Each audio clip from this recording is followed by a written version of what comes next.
வேத புஸ்தகத்தை வாசிக்கும் பொழுது ஆதியாகமத்தின் புஸ்தகத்தில் கர்த்தர் ஒரு காரியத்தை சொல்லியிருக்கிறார். மனுஷனை கர்த்தர் மிக அழகாக உண்டு பண்ணுகிறார். அவன் தனிமையாய் இருப்பது நல்லதல்ல என்று எண்ணி அவனுக்கு ஒரு ஏற்ற துணையை கர்த்தர் உண்டு பண்ணுகிறார். அதை எப்படி செய்கிறார் என்று நாம் வாசிக்கும் பொழுது மிக அழகாக எழுதப்பட்டிருக்கிறது. ஆதாமுடைய விலா எலும்பை எடுத்து கர்த்தர் மனுஷியை உண்டு பண்ணினார். நிறைய பேர் எப்படி அதில் ஒரு மனுஷியை உண்டு பண்ண முடியும், ஒரு விலா எலும்பை எடுத்து எப்படி ஒரு ஏற்ற துணையை உண்டு பண்ண முடியும் என்று நாம் எண்ணுகிறது உண்டு.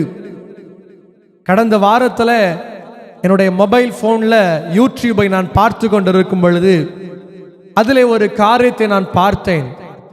ஒருவருக்கு ஒரு காது திடீரென்று அருந்து விட்டதானால், ஏதோ சந்தர்ப்ப சூழ்நிலையில் ஒரு ஆக்சிடென்ட் மூலமாய் தன்னுடைய காது அவர் இழந்து விடுவாரே. ஆனால் மருத்துவர்கள் இப்பொழுது ஒரு புதிய ஒரு காரியத்தை கண்டுபிடித்திருக்கிறார்கள். என்ன தெரியுமா? அந்த எந்த மனுஷனுடைய காது துளைந்து போனதோ அந்த மனிதனுடைய விலா எலும்பை எடுத்து அது அழகான ஒரு காதை போல செய்கிறார்கள். காது போல செய்து அந்த மனுஷனுடைய கால் சதைக்குள்ள அந்த அந்த எலும்பை அவர்கள் மறைத்து வைக்கிறார்கள். இது 1 வாரம் 2 வாரம் 3 வாரம் காலம் ஆகும் பொழுது அதிலே ஒரு ரியாக்ஷன் ஒன்று நடக்கிறது.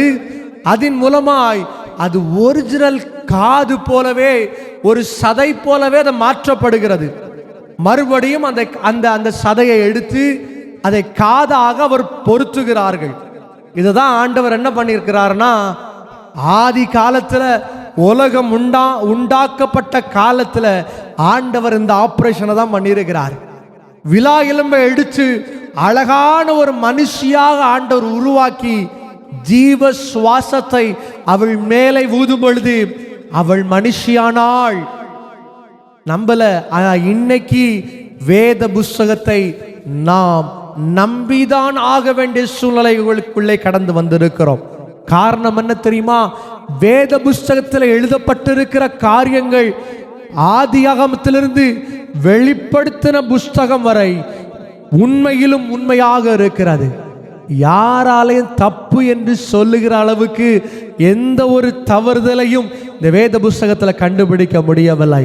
உண்மைக்கு முரண்பட்ட காரியங்கள் ஒன்றுமில்லை. கர்த்தர் ஆதியும் அந்தவுமாக இருக்கிறார். அவர் உங்கள் வாழ்க்கையை காப்பாற்ற வல்லவராக இருக்கிறார். நிச்சயமாய் அவர் உங்களை காப்பாற்றுவார், உங்களை சந்திப்பார், உங்களை உயர்த்துவார் என்பதில் எந்த குறைவும் இல்லை. ஆண்டவராகிய இயேசு கிறிஸ்துவின் நாமத்தினாலே உங்கள் அனைவரையும் நான் வாழ்த்துகிறேன். இந்த ஆராதனைக்குள்ளே நான் உங்களை வரவேற்கிறேன். யூடியூப்ல பார்த்து கொண்டிருக்கிற ஒவ்வொருவரையும் கர்த்தர் ஆசீர்வதிப்பாராக. உங்கள் நெருக்கங்களை மாற்ற தேவனுடைய மன்னா உங்களுக்கு விசேஷமான காரியமாக இருக்கிறது. இந்த மன்னாவை நாம் கேட்போம். நிச்சயமாய் நம்முடைய வாழ்க்கையில் இருக்கிற துயரங்கள் மாறும், நம்முடைய கண்ணீர் மாறும், நம்முடைய வியாகுலங்களை மாற்ற நாம் ஆராதிக்கிற தேவன் உண்மை உள்ள தேவனாக இருக்கிறார். வேகமாய் ஒரு வசனத்திற்குள்ளே நான் செல்ல வேண்டும் என்று விரும்புகிறேன். வேத புஸ்தகத்தை கொண்டு வந்திருக்கிறவர்கள் 2 நாளாகமம் 16ஆம் அதிகாரம் 1ஆம் வசனத்தை நாம் வாசிக்க கேட்போம். ஆசா அரசாண்ட 36ஆம் வருஷத்திலே இஸ்ரவேலின் ராஜாவாகிய பாஷா யூதாவுக்கு விரோதமாய் வந்து ஒருவனும் யூதாவின் ராஜாவாகிய ஆசாவினிடத்தில் போக்கும் வரத்துமாய் இராதபடிக்கு ராமாவை கட்டினான். எனக்கு அருமையான தேவ பிள்ளைகளே, இஸ்ரவேல் ஜனங்களும் யூதா தேசத்தினரும் ஒரே குடும்பத்தை போல் அவர்கள் அன்பாக இருந்தவர்கள் தான். தேவனால் தெரிந்தெடுக்கப்பட்டவர்கள்.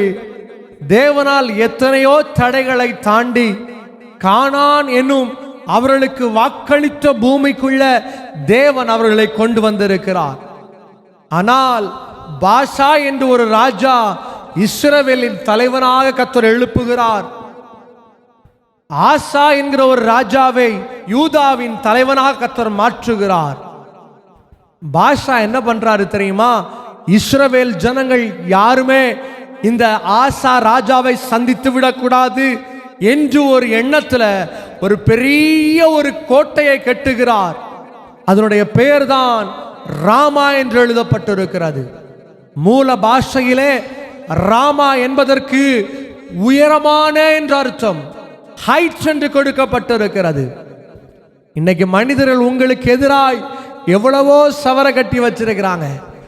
நீங்க ஆசீர்வதிக்கப்பட்டு விடக்கூடாது, உங்களுக்கு விரோதமான சவறு 1000 எழும்பி இருக்கலாம்.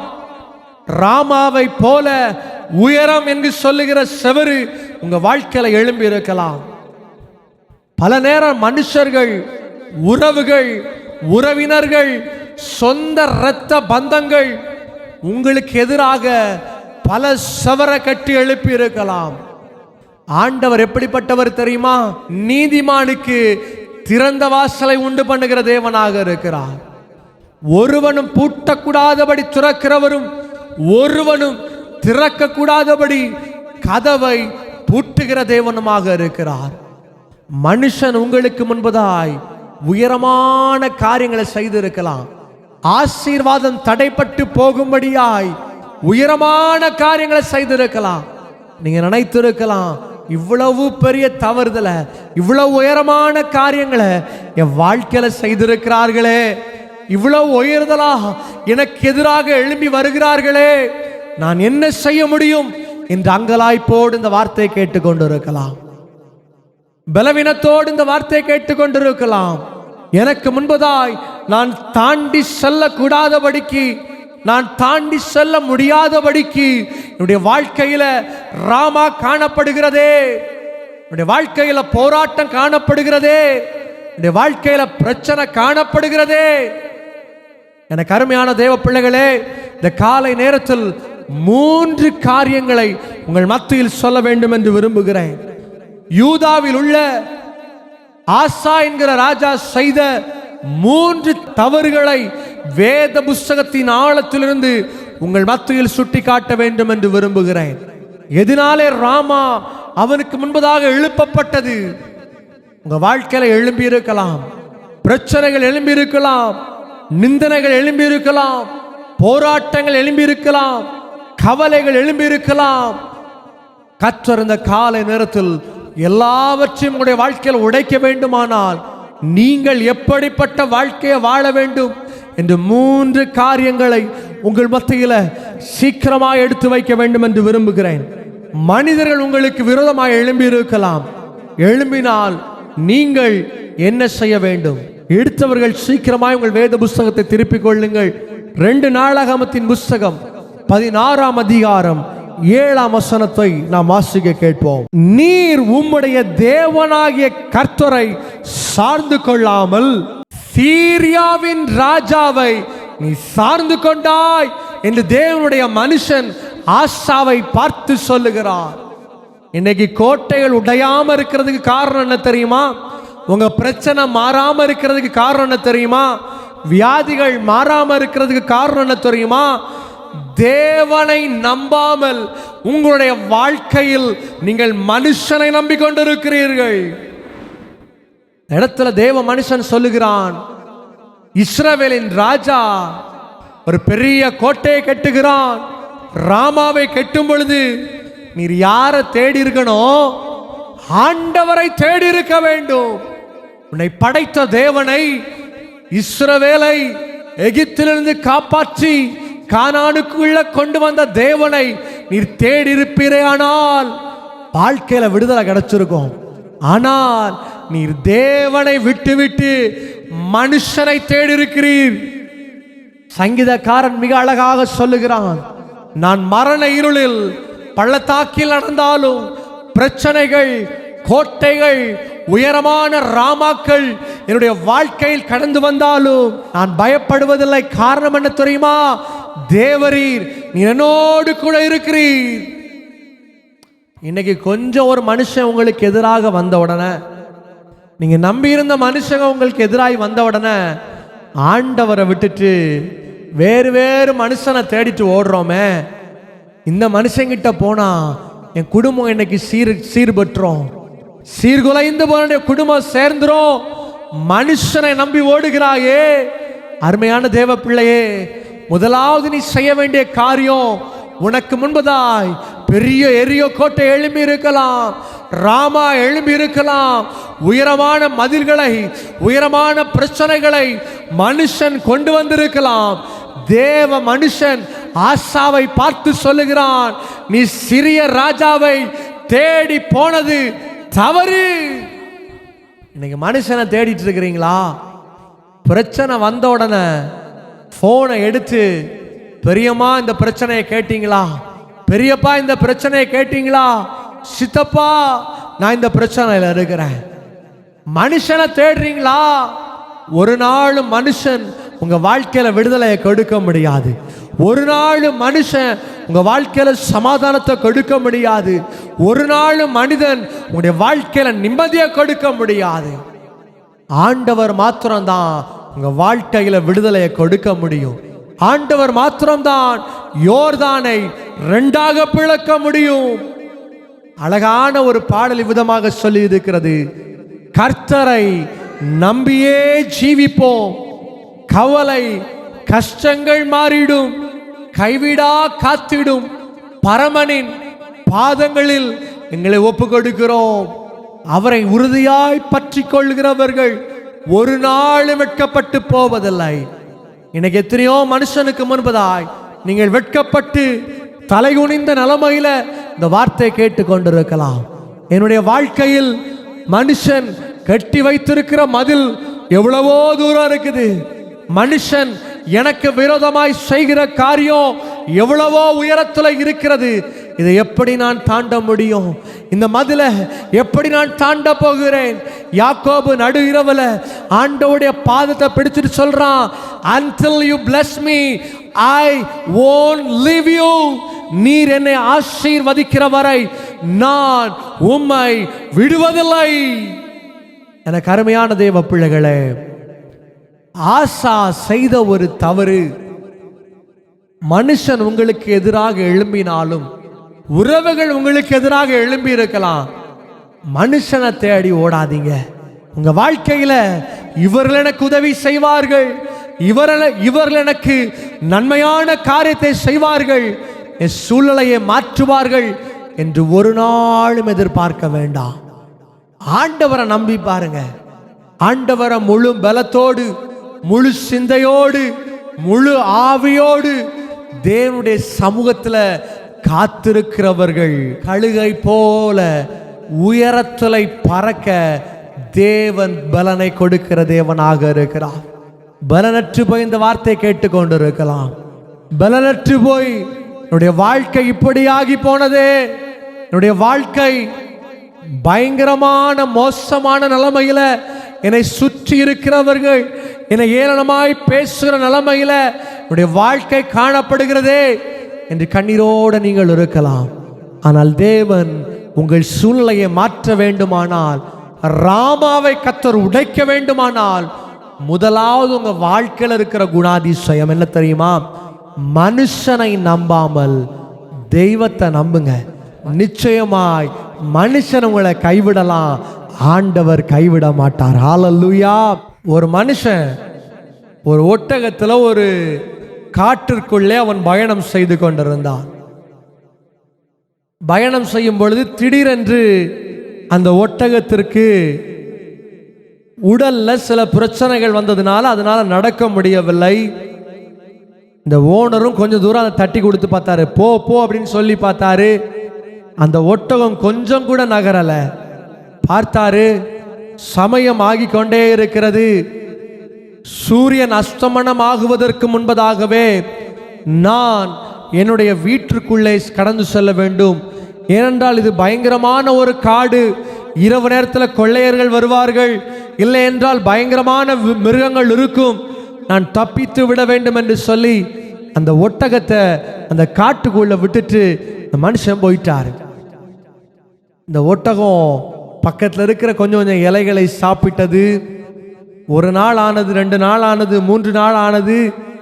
அங்க இருக்கிற கொஞ்சம் மூலிகைகள் அங்கங்கன்னு சாப்பிட்டதுக்கு பிறகு இந்த ஒட்டகம் நல்லா நடக்கிற ஒட்டகமாக மாறிவிட்டது. 3-4 நாட்கள் கழித்து இந்த ஒட்டகம் தான் இப்போ எஜமான் யாரும் இல்லையே, இனி அது சுதந்திரமாக இந்த காட்டிற்குள்ள அது விருப்பப்பட்ட வாழ்க்கையை வாழலாம் அல்லவா. இந்த காட்டுக்குள்ள நடந்து செல்லுது. நடந்து செல்லும் பொழுது அங்கு 3 நண்பர்கள் இருக்கிறார்கள்.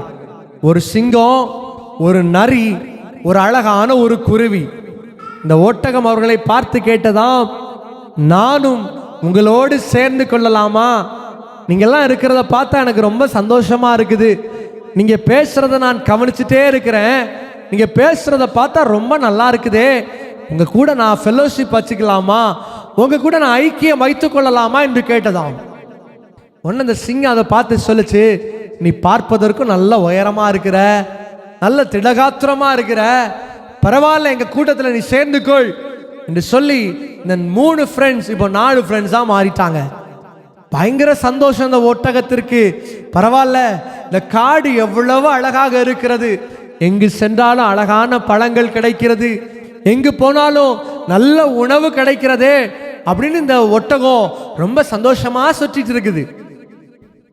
ஒரு நாள் இந்த சிங்கம் இந்த காட்டில் வேட்டையாடும்படியாய் போகிறது. போகும் பொழுது ஒரு சின்ன யானை அந்த இடத்துல நிக்குது. இந்த சிங்கம் யோசிக்குது, இவ்வளவு நாள் ரொம்ப பசியா வெஜிடபிள்ஸ் மட்டுமே சாப்பிட்டு இருக்கிறோம், இன்னைக்கு நல்ல நான்வெஜ், நல்லா பெரிய யானை குட்டி ரொம்ப அழகா கொள்ளு நமக்கு முன்பதாக நிற்குதே, இதை இன்னைக்கு எப்படியாவது காலி பண்ணி பசியாறி விட வேண்டும் நினைக்கிறது. தூரத்துல இருந்து இந்த சின்ன யானை குட்டியோட தாய் இதை பார்த்து கொண்டிருந்ததாம். இந்த சிங்கம் அதை சாப்பிடும்படியாய் கிட்ட வந்துச்சு பாருங்க. அதோடைய தாய் வந்து வேகமா வந்து அதோடைய தும்பி கைகளினாலே அந்த சிங்கத்தை ஒரு கோரி அப்படியே எரிஞ்சுது பாருங்க. 1 கிலோமீட்டர் அந்த பக்கம் போய் இந்த சிங்கம் படக்குன்னு விழுந்துச்சு. விழுந்த உடனே 2 கால்களும் உடைக்கப்பட்டது. அப்படியே உட்கார்ந்து கத்துது, ஒட்டகம் ஒட்டகம் எங்க இருக்கிற, நரியே எங்கே இருக்கிறாய், குருவியே எங்க இருக்கிறாய். குருவி பறந்து வந்து பார்க்குது. பார்த்தா சிங்க ராஜாக்கு 2 காலும் உடைக்கப்பட்டு இரத்த வெள்ளத்துல மிதந்து கொண்டிருந்ததாம். வேகமா ஓடி போய் சொல்லுது, நரி நம்முடைய சிங்க நண்பனுக்கு கால்கள் உடைந்து போய் இருக்குது. வேகமா ஓடி வந்துடுச்சு. ஒட்டகத்தை பார்த்து சொல்லுச்சு, ஒட்டகம் சிங்கத்துக்கு கால் உடைஞ்சு போயிருக்குது. வேகமா வந்துட்டாங்க எல்லாரும் சிங்கத்துக்கு முன்பதாக.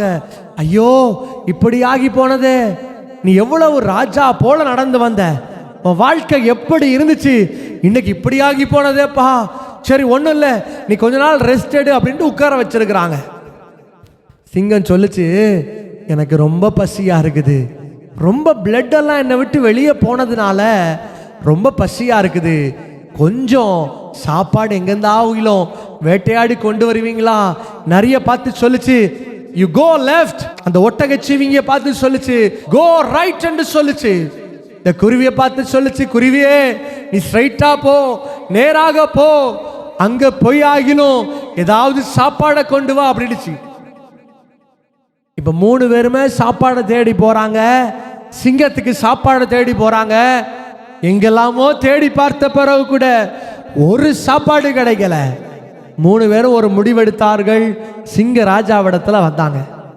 வந்து இந்த குருவி சொல்லிச்சான், நான் தான் பார்ப்பதற்கு ரொம்ப சின்னதா இருக்கிறேன், உனக்கு ரொம்ப பசியா இருக்குதுல்ல, நீ என்னை சாப்பிட்டு விடு என்று சொல்லியதாம்.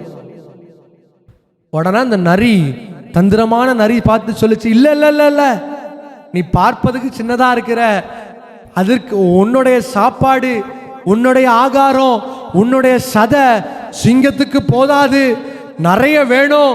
அதனால நரியாகிய என்ன சிங்கம் சாப்பிடட்டும். உடனே சிங்கம் அப்படியே பார்த்துச்சு. உடனே அடுத்து நம்ம ஒட்டகம் இவ்விதமாக சொல்லியதான், என்ன பார்ப்பதற்கு பெருசாக இருக்கிறேன், இந்த சின்னதை சாப்பிட்டா அவருக்கு வயிறு பத்தாது, என்ன சாப்பிட்டாங்கன்னா உங்க எல்லாருக்கும் வயிறு நிரம்பிரோன்னு சொன்ன உடனே இந்த நரியும் இந்த சிங்கமும் வேகமாய் வந்ததை கடித்ததாம். கடித்தோடனே சொல்லிச்சான், நம்ம எல்லாம் பிளான் பண்ணிட்டு தானே இந்த காரியத்தை சொன்னோம், ஆனா நீங்க எல்லாரும் சேர்ந்து என்னை இப்படி ஏமாத்திட்டீங்களே, என்னை எப்படி செய்துட்டீர்களே, நான் உங்களுக்கு என்ன துரோகம் செய்தேன், உன்னை நம்பியது என்னுடைய துரோகமா, உன்னை நம்பினது நான் செய்த தவறா என்று கேட்டதாம்.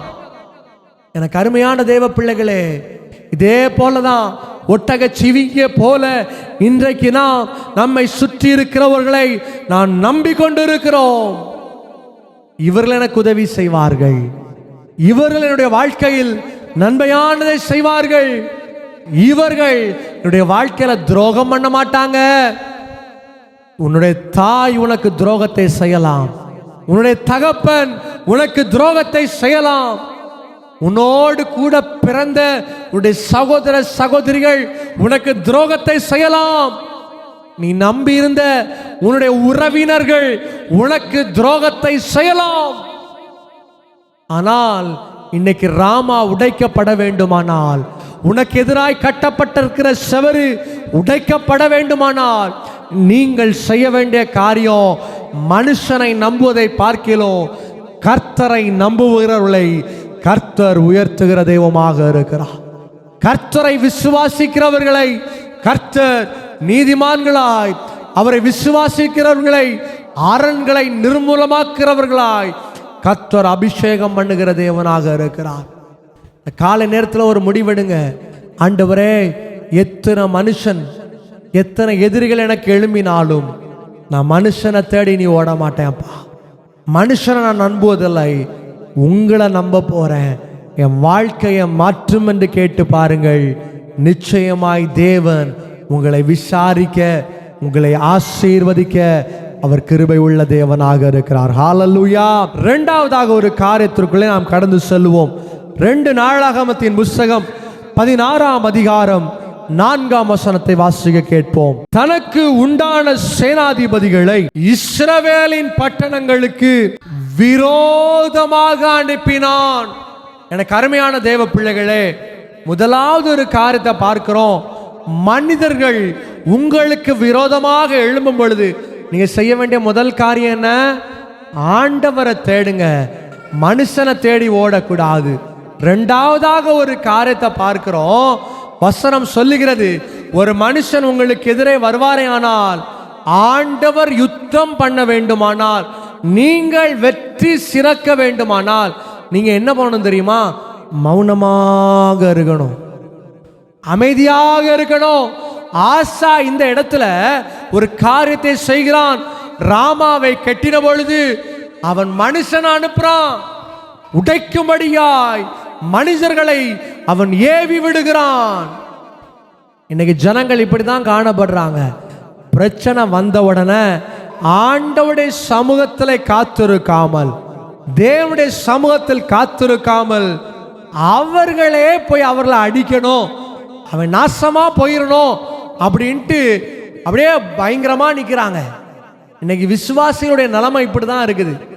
பக்கத்து வீட்டுக்காரங்கிட்ட பிரச்சனை அப்படின்னா எப்படியாவது அவன் நாசமா போகணும், அவனை எப்படியாவது அடிச்சு உடைச்சு அவன் குடும்பம் எப்படி கெட்டு போனாலும் பிரச்சனை இல்லை, நான் வெற்றியை பெற்றுக்கொள்ளணும், நான் நல்லா இருக்கணும், அப்படிதான் நினைக்கிறாங்க. யோசேப்புடைய வாழ்க்கையில தன்னுடைய சகோதரர்கள் அவனை துன்புறுத்துகிறார்கள், அவனை எகிப்துக்குள்ள தள்ளுறாங்க. இப்படிப்பட்ட சூழ்நிலையில அவன் ஒரு உயர்ந்த ஸ்தானத்துக்குள்ளே கடந்து வருகிறான். கடந்து வரும் பொழுது அவன் நினைச்சா என்னனாலும் செய்திருக்கலாம், என்ன வேண்டுமானாலும் செய்திருக்கலாம். ஆனால் அவன் பொறுமையோடு இருக்கிறான், பொறுமையோடு காத்திருக்கிறான். என்ன காத்திருக்கிறான் தெரியுமா? அவனுக்கு தேவன் கொடுத்திருக்கிற தரிசனம் எல்லா அரிக்கட்டுகளும் தாழ விழுந்து பணிந்து கொள்கிறது. ஆனால் யோசேப்புடைய அரிக்கட்டு மாத்திரம் நிமிர்ந்து நிற்கிறது. காரணம் என்ன தெரியுமா? அவன் விசுவாசத்தோடு பொறுமையோடு வாயை திறக்காம காத்திருக்கிறான். தேவன் கொடுத்த வாக்குத்தத்தத்தை தேவனுடைய வாழ்க்கையில் நிறைவேற்றுகிறான். தேவன் கொடுத்த வார்த்தையை தேவனுடைய வாழ்க்கையில் நிறைவேற்றுகிற தேவனாக இருக்கிறார். எனக்கு அருமையானவர்களே, தேவன் உங்களுடைய வாழ்க்கையில் ராமாவை, அந்த உயரமான கோட்டையை உடைக்க வேண்டுமானால் நீங்கள் தேவனுடைய சமூகத்தில் காத்திருக்கணும், நீங்கள் தேவனுடைய சமூகத்தில் ஜெபம் பண்ணணும், நீங்கள் தேவனுடைய சமூகத்தில் வேதம் வாசிக்க வேண்டும். இன்னைக்கு கோட்டைகள் உங்களுக்கு மேல எழும்பி இருக்கிறதுக்கு காரணம் என்ன தெரியுமா? வேத புஸ்தகம் வாசிக்கிறது குறைவுபட்டு இருக்கிறது. ஜெபம் உங்க வாழ்க்கையில குறைவுபட்டு இருக்கிறது. தேவனை ஆராதிப்பது உங்க வாழ்க்கையில குறைவுபட்டு இருக்கிறது. சபைக்கு வருகிறது உங்க வாழ்க்கையில குறைவுபட்டு இருக்கிறது. வாழ்க்கையில கோட்டை எழும்புதே, இன்னைக்கு அதை உடைக்கணும் அப்படின்னா முதலாவது தேவனுடைய ராஜ்யத்தை தேடுங்க. யோசபாத் என்று ஒரு ராஜா இருக்கிறார். அவர் ஒரு போருக்கு செல்லும் பொழுது அந்த போருக்கு முதல் வரிசையில தேவனை ஆராதிக்கிறவர்களை நிறுத்துகிறான். ராமா எதிரே இருக்கும் பொழுது தேவனை ஆராதித்து பாருங்கள். பிரச்சனைகள் முன்பதாக இருக்கும் பொழுது தேவனை துதித்து பாருங்கள். போராட்டங்கள் முன்பதாக இருக்கும் பொழுது தேவனை ஆராதித்து பாருங்கள். யோசபாத்துடைய வாழ்க்கையில அவன் வெற்றி பெற்றதற்கான காரணம் தேவனை துதிக்கிறவர்களை, கர்த்தரை ஆராதிக்கிறதற்கு முதலிடத்தை கொடுத்தான். பவுலும் சீலாவும் கட்டப்பட்ட அனுபவத்தில் இருக்கும் பொழுது தேவனை துதிக்க ஆரம்பித்தார்கள். தேவனுடைய நாமத்தை உயர்த்த ஆரம்பித்தார்கள். நடந்த காரியம் என்ன தெரியுமா? அவரை துதிக்க துதிக்க துதிக்க இரும்பு தாழ்பாளுகளுக்குள்ளே தேவனுடைய அபிஷேகம் கடந்து வந்த பொழுது அவைகள் உடைக்கப்பட்டது.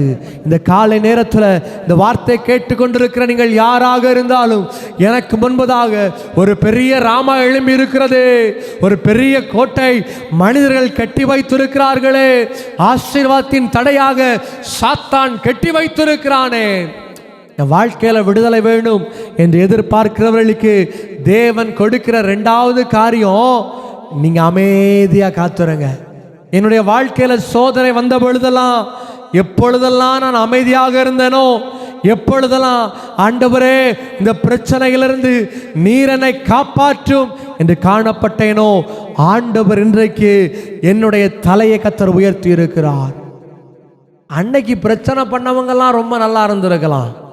பிரச்சனை பண்ணவங்கெல்லாம் அன்னைக்கு பார்க்கும் பொழுது நான் நினைத்திருக்கிறேன், இவங்கெல்லாம் நல்லா இருக்கிறாங்களே, ஆனா நான் இவ்வளவு துன்பத்தின் வழியாய் நடக்கிறேனே என்று கேட்ட நாட்கள் உண்டு.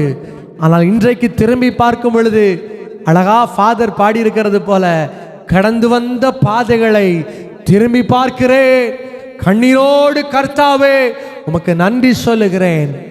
யாரெல்லாம் அன்னைக்கு எனக்கு முன்பதாய் ஒரு ராமாவை போல எனக்கு எதிராக எழும்பினார்களோ அவர்கள் மத்தியில இன்னைக்கு கர்த்தர் நம்முடைய தலையை கர்த்தர் உயர்த்தி வைத்திருக்கிறார். காரணம் என்ன தெரியுமா?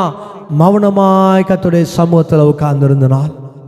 மௌனமாய் தேவனுடைய சமூகத்தில் காத்திருந்தபடியால் தேவன் நம்மை உயர்த்துகிற தேவனாக இருக்கிறார்.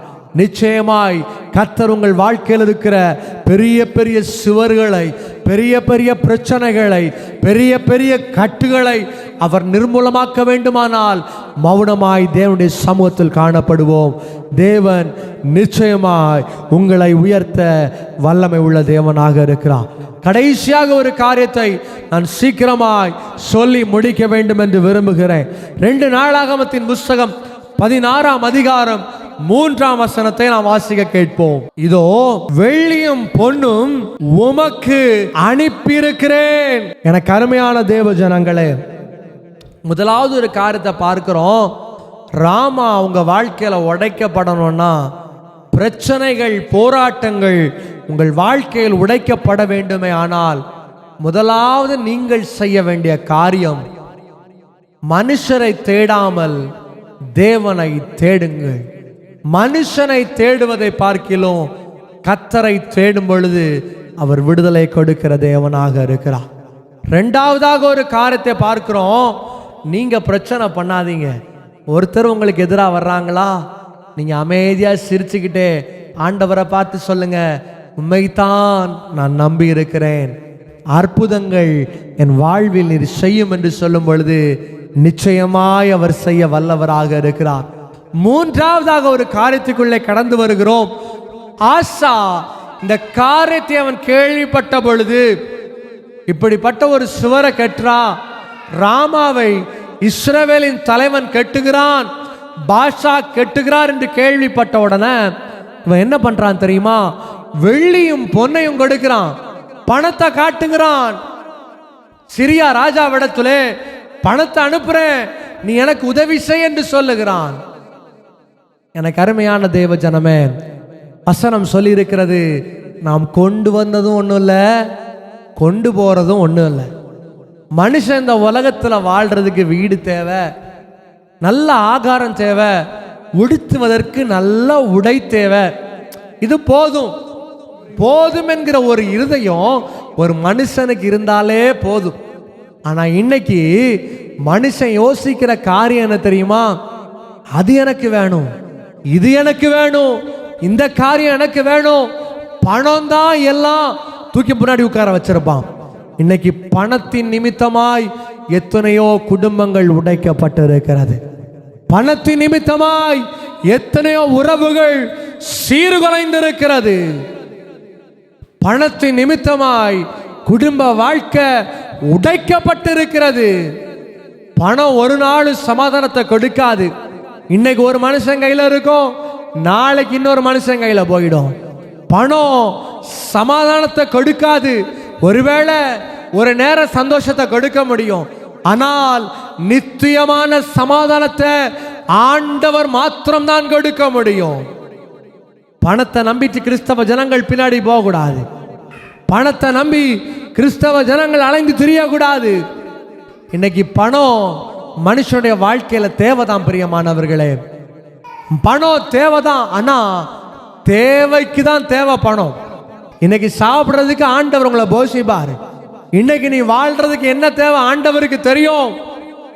இன்னைக்கு பணம் எனக்கு வேணும்னு சொல்லி இருந்த நிறைய மனிதனுடைய வாழ்க்கை சீர்குலைந்து போய் இருக்கிறது. நாகர்கோவிலே ஒரு பெரிய ஒரு பணக்காரர் ஒருவர் இருந்தார், பெரிய பணக்காரர். ஒரு நாள் காலையில தன்னுடைய கரங்களில் வைத்திருந்த துப்பாக்கி எடுத்து தன்னுடைய தலையில வச்சு ஷூட் பண்ணி தன்னுடைய உயிரை அவர் விட்டு விட்டார். பக்கத்தில் எழுதி வச்சிருக்கிறாரு, எனக்கு ஆயிரக்கணக்கான பணம் இருந்தது, கோடி கணக்கில் பணங்கள் இருந்தது, செல்வம் கோடி கணக்கில் இருக்கிறது, ஆனால் என்னுடைய வாழ்க்கையில சமாதானம் இல்லை. பிள்ளைகள் இருக்கிறார்கள், எல்லாம் இருக்கிறது, ஆனால் சமாதானம் இல்லை. பணம் ஒரு நாள் உங்களை பரலோகத்துக்கு கொண்டு போகாது. பணம் ஒரு நாளும் உங்களுடைய வாழ்க்கையில சமாதானத்தை கொடுக்க முடியாது. இன்னைக்கு பணத்தை பிடிச்சு வச்சிட்டு இருக்கலாம், ஆனா செத்த பிறகு நீங்க என்ன பெரிய வீடு கட்டினாலும், எத்தனை கோடி கணக்கில் லேண்ட வச்சிருந்தாலும், கோடி கணக்கில் பென்ஸ் கார் வச்சிருந்தாலும், 7 அடி குழிய தவிர உங்க வாழ்க்கையில மிஞ்ச போறது ஒண்ணுமில்லை. அருமையான தேவ பிள்ளைகளே, கவனமாக இருங்கள். மரணம் எப்பொழுது எப்படி எந்த மனுஷனுக்குள்ள கடந்து வரும் நமக்கு தெரியாது. வாழ போற வாழ்க்கையில உனக்கு விரோதமாய் மனுஷன் எழும்பினால் ஆண்டவரை தேடுங்க. உனக்கு விரோதமாய் மனுஷன் எழும்பினால் கர்த்தருடைய சமூகத்துல நீங்கள் விரோதமா போகாதபடி கர்த்தருடைய சமூகத்துல காத்திருங்கள்.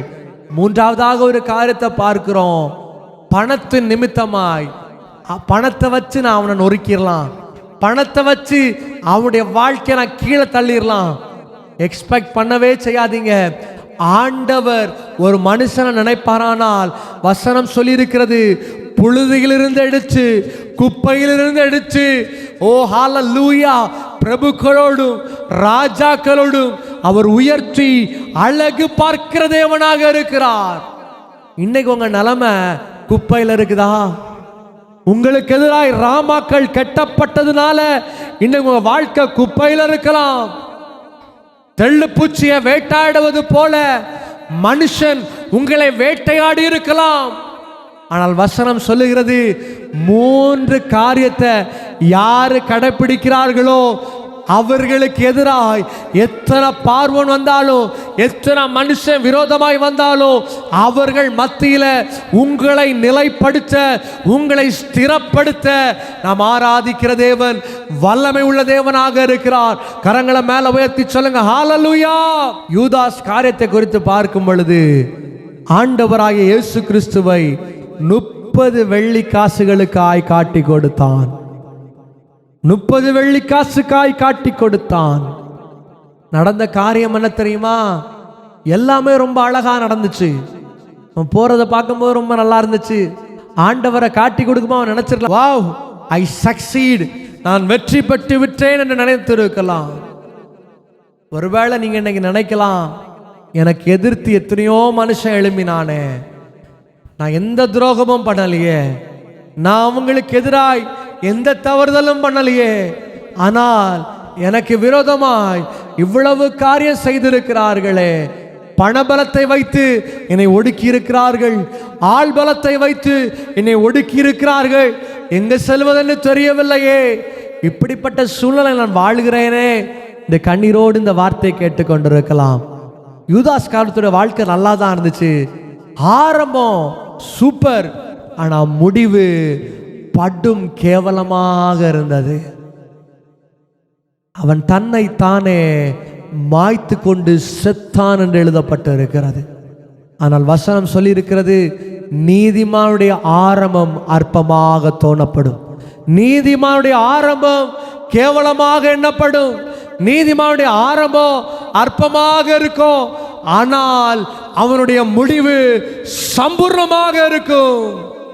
உங்களுடைய முடிவை கர்த்தர் சம்பூர்ணமாக மாற்ற வேண்டுமானால், மனுஷன் உங்களுக்கு எதிர்த்து எவ்வளவோ காரியத்தை செய்யலாம், மனுஷன் உங்களுக்கு எதிராக எவ்வளவோ காரியத்தை செய்யலாம்.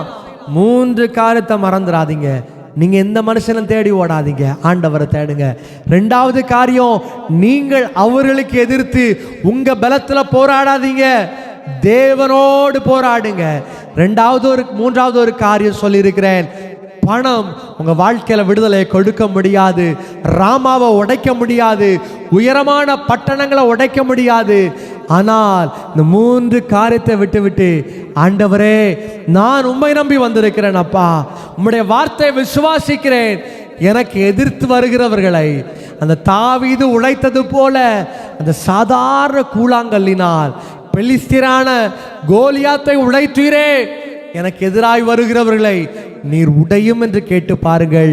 நிச்சயமாய் இந்த வாரத்தில் உங்களுக்கு எதிராய் வருகிற சத்ருவானவின் போராட்டங்களிலிருந்து கர்த்தர் உங்களை காப்பாற்ற அவர் கிருபை உள்ளவராக இருக்கிறார். அவர் உங்களை ஆசீர்வதிக்கவே ஆசீர்வதிக்கிற தேவனாக இருக்கிறார். நாம் கண்களை